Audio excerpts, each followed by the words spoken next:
ಒಂದು ಬಾರಿ ಅಲ್ಲ, ಹಲವಾರು ಬಾರಿ ಕೊಲೆ ಮಾಡಿದ್ದು ಕಾಂಗ್ರೆಸ್. ಕಾಂಗ್ರೆಸ್ಸನ್ನು ವಿಸರ್ಜನೆ ಮಾಡಬೇಕಂತ ಮಹಾತ್ಮ ಗಾಂಧಿ ಹೇಳಿದರು. ಅದನ್ನು ವಿಸರ್ಜನೆ ಮಾಡಲಿಲ್ಲ ನೆಹರು ಅವರು. ಅವತ್ತೇ ಮಹಾತ್ಮ ಗಾಂಧಿ ಕೊಲೆ ಆಯಿತು. ಅದೇ ರೀತಿ ಮಹಾತ್ಮ ಗಾಂಧಿ ಅವರು ಏನು ಪ್ರಜಾತಂತ್ರ ಸಂವಿಧಾನಕ್ಕೇನು ಒಪ್ಕೊಂಡಿದ್ರು, ಅದಕ್ಕೆ ಅಪಚಾರವನ್ನು ಎಮರ್ಜೆನ್ಸಿ ಮಾಡಿದ ದಿವಸ ಇನ್ನೊಂದು ದಿವಸ ಕೊಲೆ ಆಯಿತು. ಈ ಥರ ಹಲವಾರು ಬಾರಿ ಮಹಾತ್ಮ ಗಾಂಧಿಯ ವೈಚಾರಿಕ ವಿರುದ್ಧವಾಗಿ ಕೆಲಸ ಮಾಡಿರುವಂಥ ಕಾಂಗ್ರೆಸ್ಸು ಹಲವಾರು ಬಾರಿ ಮಹಾತ್ಮ ಗಾಂಧಿಯನ್ನು ಕೊಲೆ ಮಾಡಿದೆ, ಒಂದು ಸತಿ ಅಲ್ಲ. ಎರಡನೇದಾಗಿ ರಾಮ ಮತ್ತು ಮಹಾತ್ಮ ಗಾಂಧಿನ ಬೇರ್ಪಡಿಸುವಂಥ ಕೆಲಸ ಮಾಡುವಂಥ ಪಾಪ ಕಾಂಗ್ರೆಸ್ ಮಾಡ್ತಾರೆ. ರಾಮ ಬೇರೆ ಅಲ್ಲ, ಮಹಾತ್ಮ ಗಾಂಧಿ. ಮಹಾತ್ಮ ಗಾಂಧಿಯ ಆತ್ಮ ರಾಮನ ಹೆಸರು ಹೇಳ್ತದೆ.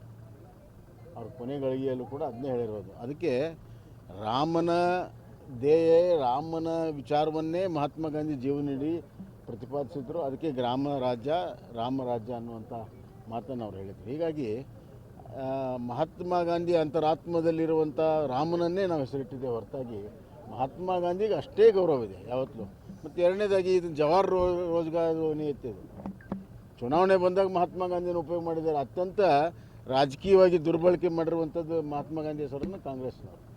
ಮತ್ತು ಗಾಂಧಿ ಹೆಸರನ್ನು ಲಾಭ ಪಡೆದವ್ರು ಯಾರು? ಈಗ ಗಾಂಧಿ ಫ್ಯಾಮಿಲಿಯವರು. ಅದೆಲ್ಲಿ ಹೋಗ್ಬಿಡುತ್ತೆ ಅಂತ ಭಯ ಅವ್ರಿಗೆ ಅಷ್ಟೇ. ಈ ವಿಡಿಯೋ ನಿಮಗೆ ಇಷ್ಟವಾದಲ್ಲಿ ಲೈಕ್ ಮಾಡಿ, ಶೇರ್ ಮಾಡಿ, ಸಬ್ಸ್ಕ್ರೈಬ್ ಮಾಡಿ.